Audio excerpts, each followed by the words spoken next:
En Tunisie, l'opposant historique Ahmed Nejib Chebbi a été arrêté ce jeudi pour exécuter une peine de 12 ans de prison.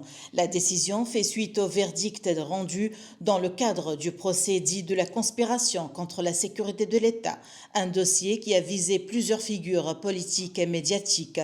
Chebbi, 82 ans, est une personnalité majeure de la vie politique tunisienne, fondateur du Parti démocrate progressiste et actuel chef du Front de salut national.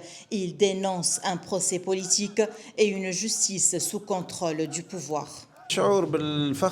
Nous sommes fiers qu'une personnalité de la stature de Ahmed Nejib Chebbi n'ait pas craint la prison et même refusé de faire appel, ce qui aurait pourtant pu permettre de demander un sursis à l'exécution. Cet homme est prêt à se sacrifier pour ses principes et nous éprouvons une profonde douleur de voir la Tunisie dévorer ses propres enfants.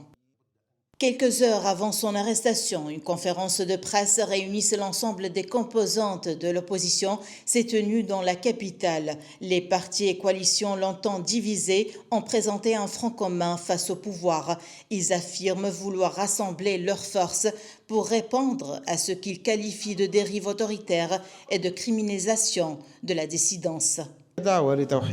Un appel à l'unité de l'opposition s'impose. La répression a dévoilé toute sa violence, n'épargnant personne. Tous les courants politiques, même les individus, ont été visés et le peuple a été muselé par le décret 54. Il est donc urgent de nous rassembler et de reconquérir la liberté que nous avons forgée de nos propres mains en 2011.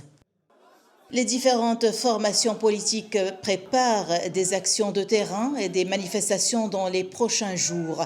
Elles cherchent à mobiliser une population épuisée mais déterminée pour défendre les libertés et contester les condamnations de leurs dirigeants. La même semaine, Chaïma Issa était arrêté lors d'une manifestation à Tunis et Aïch El-Hamemi à son domicile avant d'entamer une grève de la faim. Selon l'opposition, ces arrestations et lourdes condamnations reflètent une répression en nette intensification.